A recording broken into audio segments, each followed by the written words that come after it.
السلام علیکم ورحمۃ اللہ وبرکاتہ۔ بسم اللہ الرحمن الرحیم، الحمد للہ والصلاة والسلام علی رسول اللہ وعلی آلہ واصحابہ اجمعین۔ محترم خواتین و حضرات، آپ سن رہے ہیں درس قرآن پارہ نمبر 5۔ پارہ نمبر 4 کا کچھ حصہ آخر کا رہ گیا تھا، اس کو پہلے ہم کمپلیٹ کریں گے انشاءاللہ۔ سورہ نساء، سورہ نساء یہ مدنی صورت ہے، اور نساء کا مطلب ہوتا ہے عورتیں۔ اس صورت کے اندر خواتین سے متعلق بہت سے احکام و مسائل ہیں، اس لیے اس صورت کا نام سورہ نساء رکھا گیا ہے۔ اس صورت کے شروع میں اللہ رب العالمین نے آدم علیہ السلام، حوا علیہ السلام اور پوری انسانیت کی تخلیق کا ذکر کیا ہے۔ اللہ رب العالمین نے ارشاد فرمایا، یا ایھا الناس اتقوا ربکم الذی خلقکم من نفس واحدہ وخلق منها زوجها وبث منهما رجالا کثیرا ونساء۔ اے لوگو، اپنے رب سے ڈرو جس نے تم سب کو پیدا کیا ہے ایک ہی جان سے، ایک ہی نفس سے، پھر اس سے اس کی بیوی کو پیدا کیا، اور پھر ان دونوں سے بہت سارے مرد اور عورتوں کو پیدا کیا۔ تو سب سے پہلے انسان کون ہے؟ آدم علیہ السلام، اور آدم علیہ السلام کی بائیں پسلی سے، لیفٹ سائڈ سے دادی حوا کو پیدا کیا گیا، اور پھر یہ دونوں شوہر بیوی کی طرح تھے، اور انہی دونوں سے بہت سارے مرد اور عورتیں ہوئی۔ پوری دنیا میں جو انسان ہیں سب کے سب اسی آدم اور حوا کی اولاد ہیں، اور انہی کی نسل سے ہیں۔ تو ہم سب کو پیدا کرنے والا کون ہے؟ اللہ تعالیٰ۔ ہم سب کو کس کی بات کرنی چاہیے؟ اللہ رب العالمین کی۔ آپس میں رنگ، نسل، خاندان، قبیلہ، ملک کی وجہ سے ایک دوسرے کو نہ ہم کم دکھا سکتے ہیں، نہ نیچا دکھا سکتے ہیں، نہ اونچا، بلکہ ہم سب اللہ کی مخلوق ہیں۔ ہم سب کو اللہ تعالیٰ کی عبادت اس پر فوکس کرنا چاہیے کہ ہم کتنی عبادت کرتے ہیں اور کتنے اچھے ہیں، اور اللہ تعالیٰ کتنے حقوق کو ادا کر رہے ہیں۔ ورنہ ہم سب کی اصلیت کیا ہے؟ ہم سب کہاں پہنچتے ہیں؟ ایک ہی باپ اور اولاد، ایک ہی باپ اور ماں کی اولاد میں سے۔ تو تعصب نہیں ہونا چاہیے، بھید بھاؤ نہیں ہونا چاہیے، ذات، برادری، خاندان، قبیلہ، ملک نہیں۔ اگر آپ نیک ہیں، دیندار ہیں، ایمان والے ہیں، اللہ تعالیٰ کی بات کرنے والے ہیں، تو آپ بہت اچھے انسان ہیں۔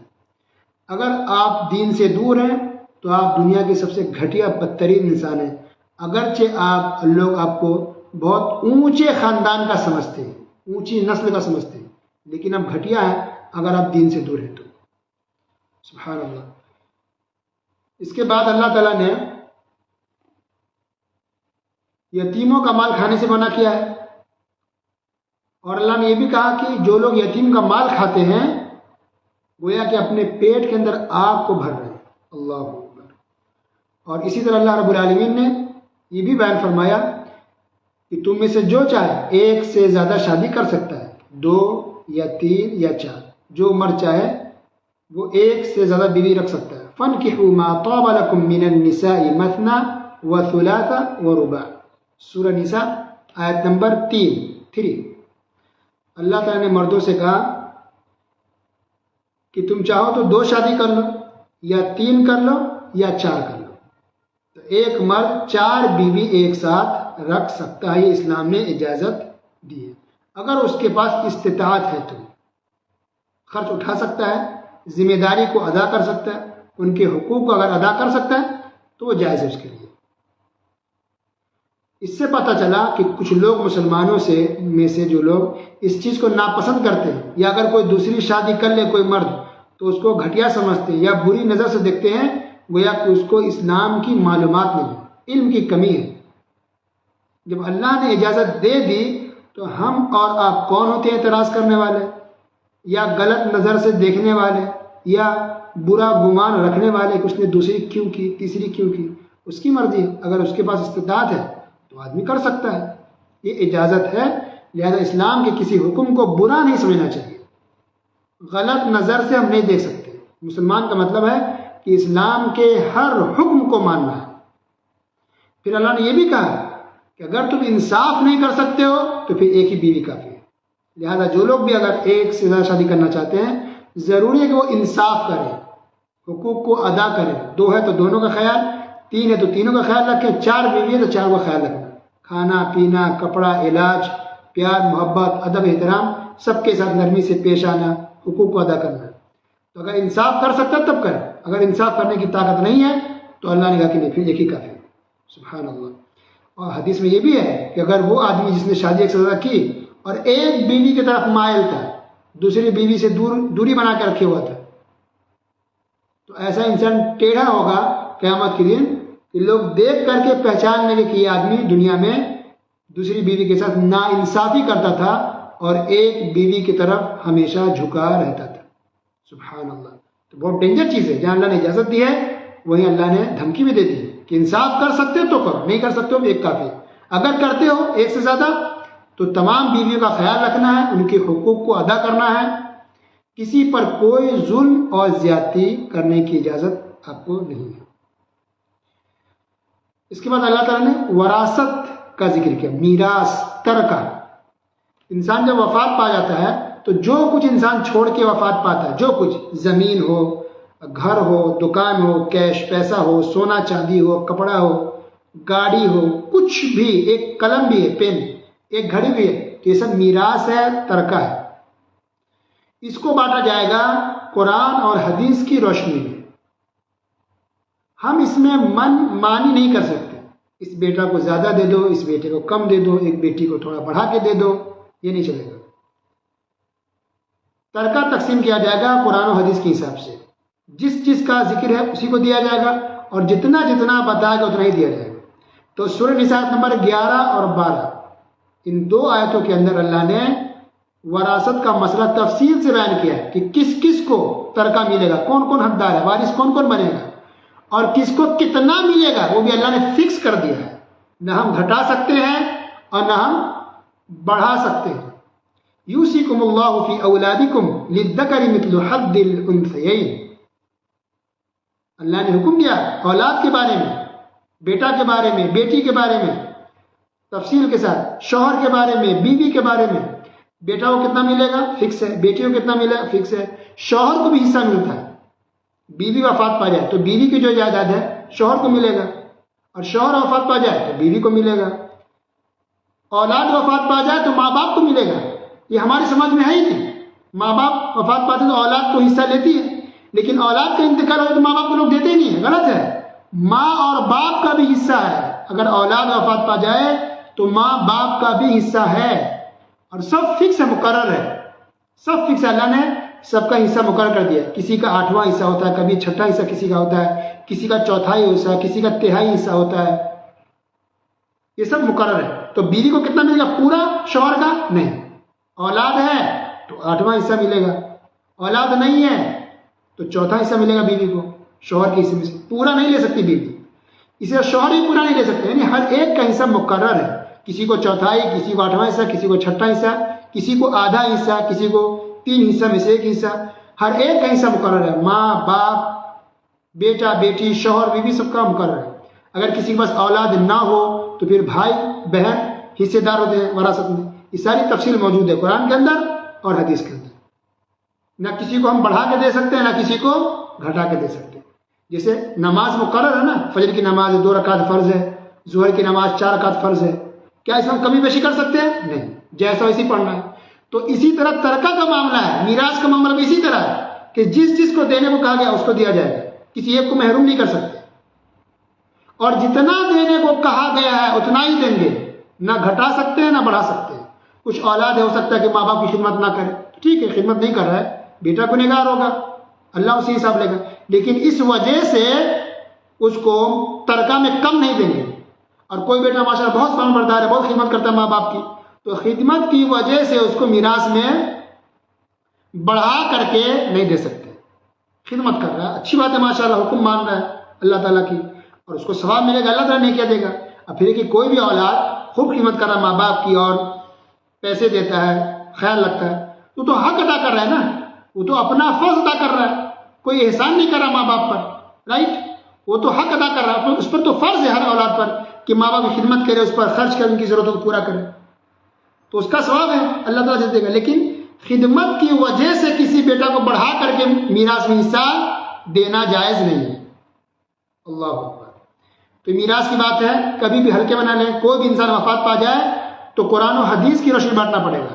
کوئی انسان انتقال کر گیا تو دیکھیے، بڑے مدرسے ہوں، بڑی آفس اسلامک، بڑے عالم ہوں، مفتی صاحب ہو، کوئی شیخ صاحب ہے، ان سے آپ تقسیم کروائیے کہ وہ انسان وفات پا گیا، عورت وفات پائی یا مرد وفات پایا، تو کون کون زندہ ان کے گھر میں، کون کون وارث ہے بتائیے، وہ آپ کو لکھ کر کے جواب دیں گے کہ یہ وارث ہے، ان کو اتنا ملے گا، ان کو اتنا ملے گا، ان کو اتنا ملے گا، لکھوا کر کے لیجیے، آپ لکھ کر کے آپ کو کاغذ میں دیں گے، پیپر بنا کے باقاعدہ دیں گے آپ کو، ٹھیک ہے۔ اسلام کے اندر پوری تفصیل موجود ہے۔ ہم اپنی مرضی سے نہیں بانٹ سکتے ہیں، جیسے قرآن حدیث میں ہے ویسے ہی تقسیم کرنا چاہیے۔ تو جیسے نکاح کے وقت قاضی صاحب کو بلایا جاتا ہے، نکاح پڑھوایا جاتا ہے، اسی طرح وفات کے بعد بھی قاضی صاحب کو، کسی شیخ صاحب کو، کسی عالم صاحب کے پاس جا کر کے ان سے تقسیم کروانا چاہیے اور لکھوا کر کے لینا چاہیے پیپر بنا کے کہ کس کو کتنا کتنا حصہ ملے گا۔ کب تقسیم کرنا چاہیے؟ فوراً، وفات کے فوراً بعد تقسیم کر دینا چاہیے۔ یہ ایک شرعی مسئلہ ہے، دین کا مسئلہ، اس میں شرم کی بات نہیں ہے۔ کچھ لوگ کیا کہتے ہیں کہ فوراً تقسیم نہیں کرتے، 5 سال 10 سال لٹکا کے رکھتے ہیں، وارث بیچارے انتظار میں۔ کچھ لوگ تو گنڈے موالی ہوتے ہیں، مرنے والے کے اولاد، کوئی بیٹا اپنے آپ کو دبنگ سمجھتا ہے کہ زیادہ خدمت کر لیا تو سمجھتا زیادہ ہوشیار ہے، اب پوری جو اس کا کنٹرول ہے اسی کا ہے۔ یہ غلط بات ہے۔ جتنے آپ حقدار ہیں وراثت ترکہ میں، اتنا آپ کا دوسرا بھائی بھی ہے، اتنا دوسری اولاد بھی ہے، آپ اس میں منمانی نہیں کر سکتے۔ تو وفات کے فوراً بعد تقسیم کرنا چاہیے، جیسے نماز کا وقت فوراً ادا کر لیتے ہیں، روزہ ہے فوراً ہم رکھ لیتے ہیں، تو اسی طرح وراثت کی تقسیم یہ شرعی مسئلہ ہے، دین کا مسئلہ ہے، اسلام کا مسئلہ ہے، اس میں فوراً تقسیم کرنا چاہیے۔ انسان وفات پایا، اب 2 دن کے بعد تقسیم کر لیں، 1 ہفتے کے بعد تقسیم کر لیں، 10 دن کے بعد تقسیم، اس میں کوئی شرم کی بات نہیں۔ کچھ لوگ یہ سمجھتے ہیں کہ وفات پر بھی کچھ ہی دن ہوا، کیسے تقسیم کرو گے؟ کیا تم کو باپ سے محبت نہیں ہے؟ کیا تم کو ماں سے محبت نہیں ہے؟ کیا تم کو جائیداد کی لالچ ہے؟ لا حول ولا قوت الا باللہ۔ اس میں لالچ کی کوئی بات ہی نہیں، یہ اللہ تعالیٰ نے 7ویں آسمان سے مقرر کیا ہے، فرض کیا ہے، تقسیم کرنے کا اللہ نے حکم دیا ہے۔ یہ مال جو آپ کے باپ کا، آپ کے ماں کا کس نے دیا؟ اللہ نے دیا ہے، اور اللہ نے حکم دیا تقسیم کرنے کا۔ اس میں کوئی شرم کی بات یا لالچ کی بات نہیں ہے۔ اور صحیح بخاری کی حدیث کو سن کے تعجب ہو گیا، جب پیارے رسول صلی اللہ علیہ وسلم کی وفات ہوئی، ان کا انتقال ہوا، تو ان کی بیٹی فاطمہ رضی اللہ تعالیٰ عنہ فوراً آ کر کے ابوبکر صدیق رضی اللہ تعالیٰ عنہ سے کہا کہ میرے والد کی جائیداد میں سے مجھے حصہ دیا جائے، مجھے ترکہ چاہیے۔ تو کیا ان کو نبی سے محبت نہیں تھی؟ نوز باللہ، استغفر، کتنی محبت تھی، کتنا چاہتی تھی وہ اپنے باپ کو، اپنے والد محترم کو۔ اس کے باوجود بھی وہ ترکہ میں حصہ مانگنے کے لیے وہ آئی، اور نبی کریم صلی اللہ علیہ وسلم کی وفات کے صرف 6 مہینہ تک ہی وہ زندہ رہی، فاطمہ رضی اللہ تعالیٰ عنہ۔ 6 مہینے کے بعد ہی وفات پا گئی وہ فاطمہ رضی اللہ تعالیٰ عنہ، تو فوراً وہ تقسیم کرنے کے لیے، مانگنے کے لیے وہ آئی۔ عائشہ رضی اللہ تعالیٰ فرماتی ہے کہ ابوبکر صدیق رضی اللہ عنہ خلیفہ بنے، اور فاطمہ رضی اللہ تعالیٰ نے مطالبہ کیا کہ مجھے ترکہ میں حصہ دیا جائے۔ اس میں کوئی شرم کی بات نہیں، تو فوراً تقسیم کر دینا چاہیے، جو حق ہے وہ دیا جائے۔ ہو سکتا ہے کہ آپ اولاد، آپ مالدار ہو، پیسے والا، آپ کو ضرورت نہیں ہو ابھی تقسیم کرنے کی، لیکن دوسری اولاد اس کو ضرورت ہے، دوسری بیٹی اس کو ضرورت ہے، دوسری اولاد ہے، اس کو کام ہے، وہ گھر بنائے گا، وہ زمین میں کچھ کرے گا، وہ بیچے گا، وہ رکھے گا، جو چاہے کرے، اس کی مرضی، اس کا حق ہے جو اللہ نے مقرر کیا ہے قرآن کے اندر۔ آپ تکلیف نہیں دے سکتے کسی دوسری اولاد کو، آپ تکلیف نہیں دے سکتے اپنے بھائی کو، آپ پریشان نہیں کر سکتے اپنی بہن کو کہ اس کو تڑپائیں، دوڑائیں، پریشان کریں، تقسیم نہ کریں۔ یہ ظلم ہے، یہ زیادتی ہے، آپ گنہگار ہوں گے، مجرم ہیں اللہ کے ہیں، اور قیامت کے دن آپ کو حساب دینا پڑے گا۔ کتنا بھی دنیا کے اندر آپ منمانی کر لیں، لوگوں کو الو بنا لیں، بیوقوف بنا لیں، لیکن قیامت کے دن آپ کو حساب دینا پڑے گا، یاد رکھیے۔ تو وراثت کی تقسیم فوراً ہونی چاہیے، اور قرآن و حدیث کی روشنی میں ہونی چاہیے۔ اگر کوئی انسان منمانی کرے، قرآن و حدیث کی روشنی میں اگر تقسیم نہیں کرتا ہے ترکہ کو، میراث کو، وراثت کو، تو کیا گناہ ہے؟ دیکھیے اللہ رب العالمین نے سورہ نساء کی آیت نمبر 13 میں ارشاد فرمایا، وَمَن يَعْصِ اللَّهَ وَرَسُولَهُ وَيَتَعَدَّ حُدُودَهُ يُدْخِلْهُ نَارًا خَالِدًا فِيهَا، کہ جو انسان اللہ اور اس کے رسول کی نافرمانی کرے گا، اس کے حدود سے تجاوز کرے گا، یعنی میراث میں صحیح سے تقسیم نہیں کرے گا، میراث کو صحیح سے بانٹے گا نہیں قرآن حدیث کی روشنی میں، کسی کو کم دیا، کسی کو زیادہ دیا، کسی کو دیا، کسی کو کچھ گڑبڑ کرتا ہے، یدخلہ نارا خالدا فیہا، اللہ تعالیٰ اسے انسان کو جہنم کے اندر داخل کرے گا، وہ جہنم کے اندر ہمیشہ ہمیش رہے گا، وَلَهُ عَذَابٌ مُهِينٌ، اور اس کے لیے رسوا کن عذاب ہوگا، ذلیل کرنے والا عذاب ہوگا۔ جو لوگ جائیداد کو میراث کو پکڑ کے رکھ لیتے ہیں، خود زیادہ لے لیتے ہیں، منمانی کرتے ہیں، یہ دولت، یہ جائیداد اس کے لیے عذاب بن جائے گا، اس کو ذلیل اور رسوا کرے گی قیامت کے لیے۔ اللہ بہت ڈینجر چیز یاد رکھیے۔ تو اللہ تعالیٰ ہم تمام لوگوں کو توفیق دے کہ سب کے سب فوراً کوئی جو وفات پائے، فوراً دل میں محبت ہے باپ سے، ماں سے، ہم اس کے لیے دعائیں کرتے ہیں، ہم اچھے کام کرتے ہیں، ان کے سب کا جاریہ کرتے ہیں، وہ اپنی جگہ پر ہے، لیکن وراثت کی تقسیم فوراً ہونی چاہیے، اس میں تاخیر انسان نہ کرے۔ اس کے بعد اللہ نے بہت سارے حکام و مسائل، بہت ساری باتیں بیان کی ہیں، ان میں سے کچھ اس طرح سے ہے، اللہ تعالیٰ نے کچھ عورتوں کا ذکر کیا، لسٹ بیان فرمائی، ان عورتوں کے بارے میں کہا جن سے شادی آپ نہیں کر سکتے، مثلا ماں، بہن، اپنی بہن، بیٹی، بھتیجی، بھانجی، خالہ، پھوپھی، یہ سب ہے نا، جن سے شادی کرنا جائز نہیں ہے، اس کی پوری لسٹ اللہ نے بیان کی ہے۔ تو کچھ کا یہاں ذکر ہے اور کچھ عورتوں کا ذکر حدیث کے اندر ہے کہ ان عورتوں سے شادی نہیں کر سکتے۔ تو اس طرح سے ملا حدیث قرآن میں کی باتوں کو، تو اس طرح سے ٹوٹل 33 قسم کی عورتیں ایسی ہیں جن سے شادی کرنا جائز نہیں ہے۔ تو ان میں سے کچھ عورتیں ایسی جس سے کبھی بھی آپ شادی نہیں کر سکتے، ہمیشہ کے لیے وہ حرام ہے، اور کچھ عورتیں ایسی جس سے وقتی طور پر حرام ہے، بعد میں جائز ہے۔ مثلا بیوی کی بہن سے شادی کرنا جائز نہیں ہے، لیکن بیوی کا انتقال ہو گیا مثلا، تو پھر شادی کر سکتے ہیں۔ تو یہ کچھ مدت کے لیے وہ حرام ہے، اور کچھ ہے جو ہمیشہ حرام ہے، مثلا بھانجی، بھتیجی، کبھی سے شادی نہیں ہو سکتی ہے۔ تو اس طرح سے 33 ہے تقریباً جن سے شادی کرنا جائز نہیں ہے، تو اس کا بیان ہے۔ اسی طرح وہ عورت اس عورت سے بھی، اب دیکھیے اب یہاں سے پانچواں پارہ اب یہاں سے شروع ہوتا ہے، تو پانچویں پارے کی شروعات اس طرح سے ہوتی ہے، وَالْمُحْصَنَاتُ مِنَ النِّسَاءِ، اس عورت سے بھی شادی کرنا جائز نہیں ہے جو شوہر والی ہو، جس کا شوہر موجود ہے اس عورت سے آپ شادی نہیں کر سکتے۔ ہاں شوہر کا انتقال ہو گیا، بیوہ ہو گئی، عدت گزار لے، اس کے بعد وہ شادی کرے، یا طلاق ہو گیا، عدت گزار لے پھر شادی کرے، یا خلا ہو گیا، عدت گزار لے پھر شادی کرے، ٹھیک ہے۔ لیکن شوہر کا انتقال نہیں ہوا، خلا بھی نہیں ہوا، طلاق بھی نہیں ہوا، شوہر کے رہتے ہوئے عورت کہیں اور شادی نہیں کر سکتی، یہ حرام ہے، اس کا نکاح مانا ہی نہیں جائے گا، وہ شادی مانی نہیں جائے گی، وہ زنا ہوگی، بدکاری ہوگی، کسی بھی عورت کے ساتھ نہیں کرنا چاہیے، شوہر کے رہتے وہ شادی دوسری کہیں اور نہیں کر سکتی ہے، وہ زنا ہوگی، بدکاری ہوگی، اس کی آخر برباد ہو جائے گی، حرام ہے۔ تو طلاق ہو جائے یا خلا ہو جائے، عدت گزار لے، اس کے بعد شادی کر سکتے ہیں، اگرچہ آپ کی عمر بہت زیادہ ہو، مثلا آپ بیوہ ہو گئی اور آپ کی عمر مثلا 60 سال ہے، عدت گزار لیں، اس کے بعد شادی کرنا چاہے کر سکتی ہیں، 50 سال کی ہیں شادی کرنا چاہے کر سکتی ہیں، 52 سال کی ہیں بیوہ ہو گئی، دوسری شادی کرنا چاہتی ہے، عدت گزار لیں، اس کے بعد شادی ہو سکتی ہے، اس میں کوئی شرم کی بات نہیں ہے۔ تو عورت ہو یا مرد، اس کی عمر کم ہو یا زیادہ ہو، جتنی بھی زیادہ ہو جائے عمر، وہ دوسری شادی کرنا چاہے کر سکتے، یہ حرام نہیں ہے۔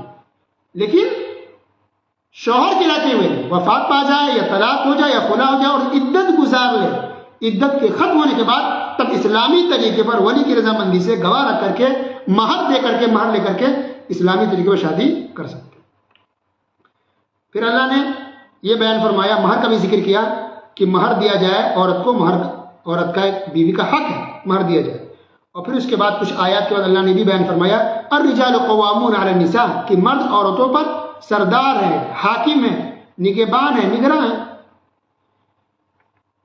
اچھا کچھ عورتیں جس چیز کو ماننے تیار نہیں ہیں، کچھ خواتین ایسا لگتا ہے تو ٹکر میں رہتی ہے ہمیشہ مردوں کی، ایک دم مردوں کی طرح رہنا، مردوں کی طرح چلنا، مردوں کی طرح زندگی گزارنا، یہ صحیح نہیں ہے۔ اللہ نے جو مردوں کی ذمہ داری دی ہے وہ مرد کے ساتھ ہے، عورت کی جو ذمہ داری ہے وہ عورت کے ساتھ ہے، مردوں کو جس طرح بنایا ہے وہ اس کے لیے مناسب ہے، عورت کو جس طرح سے بنایا اس کے لیے مناسب ہے، ٹکر لینا تو صحیح نہیں ہے، ٹھیک ہے۔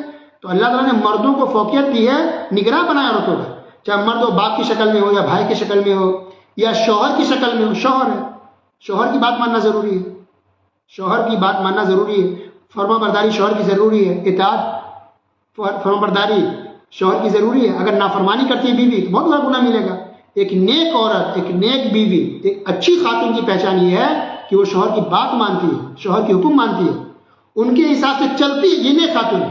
اور جو شوہر سے ٹکر لیتی ہے، وہ اپنی بات منواتی ہے، اپنی حساب سے شوہر کو چلاتی ہے، وہ کبھی بھی نیک عورت نہیں ہو سکتی ہے۔ اس کے بعد اللہ تعالیٰ نے یہ بھی بیان فرمایا کہ اگر کوئی بیوی نافرمانی کرتی ہے تو اللہ تعالیٰ نے حل اس کا بتایا کہ اگر بیوی نافرمانی کرے تو کیا کرنا ہے۔ تو 4 سولوشن اللہ تعالیٰ نے بیان فرمایا۔ نمبر 1 کہ پیار سے بیوی کو سمجھا، واضح و نصیحت کرو، سمجھا۔ نہیں سمجھے اس سے تو اس کا بستر الگ کر دو، یعنی الگ بستر پہ سو جا، یا اسی بستر سو لیکن پیچھ کر کے سو جا۔ یہ عورت بہت شاپ گزرتی، مشکل ہے، تاکہ وہ سدھر جائے۔ غلطی کرتی ہے تو ایسا نہیں بغیر غلطی کے اس کو تکلیف دو، استغفر اللہ، نہیں، نافرمانی کرتی ہے تب تو پہلا واضح نصیحت کرنا، سمجھانا، نہیں سمجھی تو بستر الگ کر دینا۔ پھر تیسرا کہ اس سے بھی اگر نہیں سمجھتی ہے تو مارنا، لیکن مارنے میں ایک ایسے اتنا مارو کہ نشان آ جائے، نہیں، ہلکا سا ایک تھپڑ ہلکا سا مار دیا، مسواک سے مثلا مار دیا، ہلکا سا بغیر نشان کے، ایسا مارنا کہ نشان نہیں آئے، جانوروں کی طرح نہیں، بالکل معمولی ہلکا سا ایک دم، مثلا مسواک سے، پین سے، ایک ہلکا سا تھپڑ سے، نشان نہیں آنا چاہیے۔ اس کی وضاحت حدیث کے اندر موجود ہے، بغیر نشان کے۔ اس سے بھی اگر نہیں سمجھتی ہے، فرمانداری نہیں کرتی، پھر بھی نافرمانی کر رہی ہے، تو چوتھا مرحلہ یہ ہے کہ بیوی کی طرف سے ایک آدمی آئے اور شوہر کی طرف سے ایک آدمی آئے، یہ 2 آدمی مل کر کے دونوں کے بیچ میں صلح کرائے، دونوں کا آپس میں ملا، دونوں کو سمجھاتے۔ پھر اللہ نے کہا کہ اگر اس طرح سے سمجھ جاتی ہے تو پھر دوسرا راستہ مت اپنانا، یعنی تب پھر بیوی کو تکلیف مت دینا، طلاق مت دینا، چھوڑنا مت، سمجھ گئے تو الحمدللہ۔ پھر بھی اگر نہیں سمجھتی ہے، پھر بھی نافرمانی کر رہی، تنگ کر کے رکھی ہے، ناک میں دم اگر کسی نے کر دیا ہے، سانس لینا شوہر کو اگر مشکل ہو گیا ہے تو پھر شوہر طلاق دے سکتا ہے۔ اس کے مسائل سورہ بقرہ کے اندر تفصیل سے موجود ہے، باقاعدہ سورہ طلاق کے نام پر ایک سورت ہی باقاعدہ طلاق کے نام ایک سورت ہے، سورہ طلاق، حدیث میں تفصیل موجود ہے۔ تو مجبوری میں انسان طلاق دے سکتا ہے، لیکن بغیر مجبوری میں، بغیر پریشانی کے طلاق دینا صحیح نہیں ہے۔ شادی کا مطلب ہے کہ ہمیشہ زندگی گزارنا، ایک دوسرے سے خوش رہنا اور اچھے سے زندگی گزاری جائے، دوسرے کو خوش رکھا جائے، دوسرے کے حقوق کو ادا کیا جائے۔ اور اس سے یہ بھی پتہ چلتا ہے کہ جو لوگ حلالہ کرتے ہیں، ایک رات کے لیے شادی کرائے، گھنٹے کی شادی کرائے، وہ جائز نہیں ہے، کیونکہ وہ شادی ہمیشہ کے لیے نہیں ہوتی ہے۔ شادی نکاح کا مطلب ہمیشہ کے ساتھ زندگی گزارنی، ہمیشہ کی نیت سے ہو، اس کو کہتے ہیں شادی۔ 1-2 رات کے لیے ہو تو وہ زنا ہے، بدکاری ہے، وہ نکاح اور شادی نہیں ہے۔ دونوں کے دل میں محبت ہونی چاہیے، دونوں کی نیت صاف ہونی چاہیے، شوہر بیوی کی، اور دونوں ہمیشہ کی نیت کہ ہمیشہ ساتھ زندگی گزارنی ہے، اس نیت سے شادی ہو، اور یہی اسلام چاہتا ہے، اور یہی اسی طرح سے شادی کرنے کا اسلام نے حکم بھی دیا ہے۔ اس کے بعد اور بھی بہت ساری باتیں، ان میں سے ایک بات یہ بھی ہے، اللہ تعالیٰ نے ارشاد فرمایا وَاعْبُدُوا اللَّهَ وَلَا تُشْرِكُوا بِهِ شَيْئًا، کہ اللہ تعالیٰ کی عبادت کرو اور اللہ کے کسی کو شریک نہ کرو۔ یہ شرک سب سے بڑا گناہ ہے۔ اللہ نے آگے یہ بھی بیان فرمایا إِنَّ اللَّهَ لَا يَغْفِرُ أَن يُشْرَكَ بِهِ وَيَغْفِرُ مَا دُونَ ذَلِكَ لِمَن يَشَاءُ، کہ جو انسان شرک کرے گا اللہ شرک کرنے والے کو کبھی معاف نہیں کرے گا، لیکن اس کے علاوہ لوگوں کو معاف کر سکتا ہے، اچھا ہے تو اللہ عذاب دے۔ لیکن شرک کر کے انسان مر گیا، توبہ نہیں کیا، اسے بچا نہیں، تو اس کی معافی کبھی بھی نہیں۔ اللہ نے خود یہ اعلان کیا، اللہ اکبر۔ پھر اللہ نے آگے کہا کہ والدین کے ساتھ حسن سلوک کرو، اچھا برتاؤ کرو۔ اس طرح سے دیکھیے، عبادت کے بعد اللہ نے ماں باپ کا ذکر کیا، اس سے ماں باپ کی اہمیت پتہ چلتا ہے، ماں اور باپ۔ لیکن ماں باپ میں بھی اونچا مقام کس کا ہے؟ ماں کا ہے۔ دیکھیے عورت کو اسلام نے کتنا اونچا مقام دیا، باپ سے کئی گنا اونچا مقام عورت کا ہے، ماں کا ہے۔ ماں تو عورت ہے نا، سبحان اللہ۔ تو ماں باپ کے ساتھ حسن سلوک کرو، تو مقام اونچا ماں کا ہے۔ اس کا مطلب ہے نہیں کہ باپ کو 2000 روپے خرچہ دو اور ماں کو 4000 دو کیونکہ ماں کا درجہ اونچا، ایسا نہیں ہے۔ خرچے میں دونوں برابر ہے، فرق سمجھیے، خرچے میں دونوں برابر ہے، جتنی ضرورت ماں کی ہو باپ کی ہو، کھانا خرچہ، کپڑا، علاج، رہنے کا انتظام، وہ دونوں کے لیے کیا جائے، اس میں برابر ہے دونوں۔ مقام و مرتبہ ماں کا اونچا ہے، ٹھیک ہے۔ پھر اللہ نے اس کے بعد اور بھی کئی لوگوں کا ذکر کیا کہ جو رشتہ دار ہیں، کئی لوگ ہیں، پڑوسی ہیں، مسافر ہیں، ساتھ میں رہنے والے، سب کے ساتھ اس میں سلوک کرو، کسی کو تکلیف مت دو، کسی کو تکلیف مت پہنچاؤ۔ اچھا انسان وہ ہے، اچھی عورت وہ ہے، اچھا مرد وہ ہے جو رشتہ داروں کے ساتھ بھی، پڑوسیوں کے ساتھ بھی، ہمسایوں کے ساتھ بھی حسن سلوک کرے، اچھا برتاؤ کرے۔ پیارے رسول صلی اللہ علیہ وسلم نے فرمایا کہ وہ عورت جو بہت نیک ہو، بہت نمازی ہے، تہجد گزار ہے، لیکن اس کا پڑوسی، ان کی پڑوسن اس سے خوش اگر نہیں ہے تو ایسی عورت جہنم میں جائے گی۔ اللہ اکبر۔ تو عبادت کے ساتھ ساتھ حسن سلوک بہت ضروری، یاد رکھیے، حسن سلوک اور اچھا اخلاق۔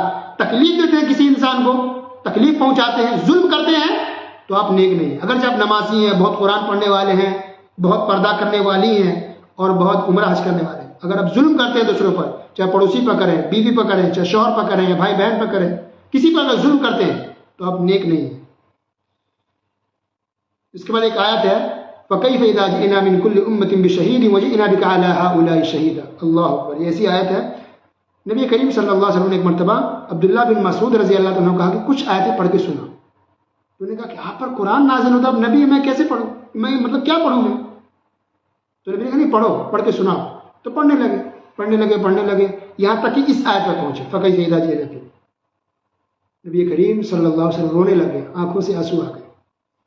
اصل میں اس آیت کا مطلب یہ ہے کہ کیا حال ہوگا جس وقت کی ہر امت میں سے ایک گواہ ہم لائیں گے اور آپ کو ان لوگوں پر گواہ بنا کر لائیں گے، یعنی قیامت کے دن گواہ لایا جائے، ہر امت میں سے گواہ لایا جائے گا۔ بہت ساری امتیں گزری، قومیں گزری ہیں، تو ہر امت سے گواہ کون بنیں گے؟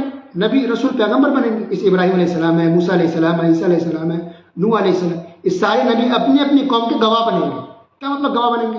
گواہ اس بات کے بنیں گے کہ اے اللہ، ہم نے ساری باتوں کو جو تو نے مجھے بتایا، توحید کی بات، اسلام کی بات، شریعت کی جو کچھ ہے، سب کچھ میں نے اپنی اپنی امت کو پہنچا دیا تھا، سب کچھ میں نے پہنچا لوگوں تک پہنچا دیا ہم نے کہ اللہ کی بات کیا ہے، اللہ کا پیغام کیا ہے، اللہ کا میسج کیا ہے، اللہ کی بات کرنا، ایک اللہ کی بات کرنا، توحید پر رہنا، سنت پر رہنا، اسلام پر چلنا، گناہوں سے، غلطیوں سے، نافرمانی سے بچنا، شرک اور کفر سے بچنا، اس سارا پیغام ہم نے پہنچا دیا۔ یہ گواہی دیں گے سارے نبی رسول، ٹھیک ہے، یہ گواہی۔ پھر محمد صلی اللہ علیہ وسلم کو گواہ بنایا جائے، مسلم گواہی دیں گے کہ ہاں یہ سارے جو نبی بول رہے ہیں یہ صحیح بول رہے ہیں کہ واقعی تمام نبیوں نے تمام تیرے پیغام کو، تیرے میسج کو اپنی اپنی امت تک پہنچا دیا تھا۔ اب جو بدعتی لوگ ہیں، اس اہم بات کو، جو اصل بات ہے کہ دیکھیے امانت پہنچا دی گئی اور توحید کی بات سنت پہنچا دی گئی، اس چیز کو چھوڑ کے کیا لیتے، اسے دلیل پکڑتے، اچھا دیکھیے نبی کریم صلی اللہ علیہ وسلم تو عالم الغیب ہے، وہ تو حاضر و ناظر ہے، ہماری مجلسوں میں آتے ہیں، نبی صلی اللہ علیہ وسلم عالم الغیب ہیں، سب کچھ ان کو پتہ ہوتا ہے، کیونکہ دیکھیے اللہ نے کہا نا کہ تمام امتوں پر نبی کو گواہ بنایا جائے گا، تو پھر نبی کیسے گواہی دیں گے؟ اس کا مطلب نبی کو عالم الغیب ہے، سب جانتے ہیں ہر امت قوموں کے بارے میں، تبھی تو گواہی دے رہے ہیں۔ یعنی ایک انسان گواہی کیسے دے گا؟ تبھی دے گا نا جب انسان آنکھوں سے دیکھا ہو، کانوں سے سنا ہو، تبھی گواہی دے گا۔ اس کا تو سمجھ میں نبی صلی اللہ علیہ وسلم نے آنکھوں سے دیکھا ہے تمام امت کو، قوموں کو، حاضر ناظر عالم الغیب ہے، اس لیے گواہی دے گا۔ تو بدعتیوں کے اس بات کا جواب یہ ہے کہ گواہی نبی صلی اللہ علیہ وسلم دیں گے اس وجہ سے کہ اللہ تعالیٰ نے قرآن میں پچھلی قوموں کے بارے میں بتا دیا کہ پچھلی قومیں آئی، نبی آئے، پیغمبر آئے اور اللہ کے پیغام کو پہنچا دیا۔ اللہ نے قرآن میں ذکر کر دیا نا، اللہ نے ان کو بتا دیا نبی صلی اللہ علیہ وسلم کو، تو اس بنیاد پر، اس علم کی بنیاد پر گواہی دیں گے۔ اللہ نے انہیں بتا دیا نبی کو نا، تو اس بنیاد پر وہ گواہی دیں گے، یہ نہیں کہ وہ عالم الغیب ہے اس لیے گواہی دیں گے۔ تو اب پتہ ہے اللہ تعالیٰ نے قرآن میں باتیں بیان کر دی پچھلے قوموں کے بارے میں، تو اس سے بڑی گواہی کیا ہو سکتی ہے؟ جب اللہ نے خبر دے دی، بتا دیا کہ نبیوں نے، رسولوں نے اپنی اپنی قوموں کو باتیں بتا دی ہیں، جب اللہ نے بتا دی تو اس سے بڑی بات کیا ہو سکتی ہے؟ اس سے بڑی یقین کی بات کیا ہو سکتی ہے؟ تو اس بنیاد پر رسول وسلم گواہی دیں گے، یہ نہیں کہ عالم الغیب ہے اور ہر چیز دیکھے ہیں، سنے اس لیے۔ اور ہماری اس بات کی دلیل دوسرے پارے کے پہلے پیج میں یہ آیت بھی ہے، جس میں اللہ تعالیٰ نے یہ کہا کہ ہم نے اس امت کو امت وسط بنایا ہے، اور اس لیے کہ تم گواہی دو گے، یعنی امت محمدیہ کو کہا جا رہا ہے کہ تم سب کے سب گواہی دو گے، یعنی ہم سب کے سب گواہی دیں گے۔ کس کے بارے میں؟ پچھلی قوموں کے بارے میں، پچھلے نبیوں کے بارے میں، ہم سب کے سب گواہ بنیں گے، یعنی اس امت محمدیہ جو ہے سب کے سب گواہی دیں گے پچھلی قوموں کے بارے میں، کیا ساری پیغام، ساری باتیں اللہ کی پہنچا دی گئی ہے۔ یہ حدیث کے اندر اس کی صراحت بھی ہے اور قرآن کی آیت بھی موجود ہے۔ تو اس کا مطلب ہم سب کے سب عالم الغیب ہو گئے، آپ بھی عالم الغیب، ہم بھی عالم الغیب، سب کے عالم الغیب ہو گئے۔ تب استغفر اللہ، اور ایسا کوئی بات کوئی آدمی مانتا ہے کہ ہم سب عالم الغیب ہیں؟ نہیں۔ تو گواہی ہم کیسے دیں گے؟ اسی بنیاد پر کہ جو قرآن میں باتیں بتائی گئی، جو حدیث میں باتیں بتا دی گئی ہے کہ قوم پچھلی آئی، نبی آیا، رسول آیا، سب نے اللہ کے پیغام کو لوگوں تک پہنچا دیا ہے، توحید سنت واضح ہو گئی ہے، شرک اور کفر واضح ہو گیا ہے، اسی بنیاد پر ہم گواہی دیں گے، ہم اس کو عالم الغیب نہیں۔ اللہ اکبر۔ اس کے بعد اللہ رب العالمین نے تیمم کا بھی حکم دیا ہے، تیمم کی اگر پانی نہ ملے تو لوگ تیمم کر لیں۔ پھر اسی طرح یہودیوں کے بارے میں اللہ تعالیٰ نے کہا الم تر الی الذین یزکون انفسهم، کہ اے نبی آپ نہیں دیکھتے ہیں یہودیوں کو جو خود ہی اپنی تعریف کرتے رہتے ہیں، اپنی تعریف خود کرتے رہتے ہیں۔ اللہ اکبر، اس سے پتہ چل رہا ہے کہ اپنی تعریف خود نہیں کرنی چاہیے۔ کچھ مسلمانوں کی عادت ہے جہاں بیٹھیں اپنی تعریف، اپنے گھر والوں کی تعریف، اپنے خاندان کی تعریف، اپنے خون کی تعریف میں لگ جاتے ہیں، یہ غلط بات ہے۔ اپنی تعریف اپنے منہ سے کرنا یہ اچھا نہیں ہے۔ دوسری جگہ ایک اور جگہ اللہ نے منع فرمایا کہ تم لوگ خود اپنی تعریف مت کیا کرو، بھائی آپ اچھے دوسرے تعریف کریں گے، کوئی اور اگر آپ کی تعریف کرتے پیٹھ پیچھے تو یہ کمال ہے، خود سے تعریف کروں تو اچھا کام نہیں، بلکہ منہ پہ بھی تعریف کرنا یہ صحیح نہیں ہے۔ اللہ کے رسول صلی اللہ علیہ وسلم نے ارشاد فرمایا، صحیح مسلم کی حدیث ہے کہ اگر کوئی تمہارے منہ پر تعریف کرے تمہاری تو ان کے منہ پر مٹی ڈال۔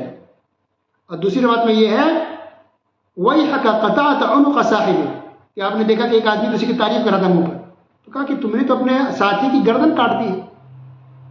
تو یہ منہ تعریف کرنا اچھا کام ہے، اگر آپ کو آدمی کوئی اچھا لگتا ہے، اچھا کام کر رہا ہے، اچھی صفت اس کے اندر ہے تو پیٹھ پیچھے اس کی تعریف کریں، پیٹھ پیچھے تعریف کرنے میں منع نہیں، لیکن منہ پر تعریف کرنا یہ صحیح نہیں ہے، اس سے بچنا چاہیے آدمی کو۔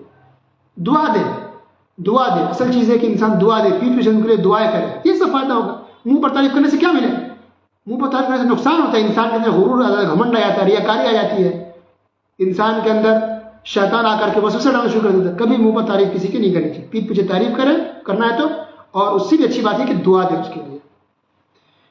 پھر اللہ رب العالمین نے قتل کا انجام بیان کیا، وَمَن يَقْتُلْ مُؤْمِنًا مُتَعَمِّدًا فَجَزَاؤُهُ جَهَنَّمُ خَالِدًا فِيهَا، کہ اگر کوئی انسان مومن کو، مسلمان کو قتل کر دے، چاہے وہ مرد ہو یا عورت، تو قاتل کا، قتل کرنے والے کا ٹھکانہ جہنم ہے، ہمیشہ وہ آدمی جہنم میں رہے گا۔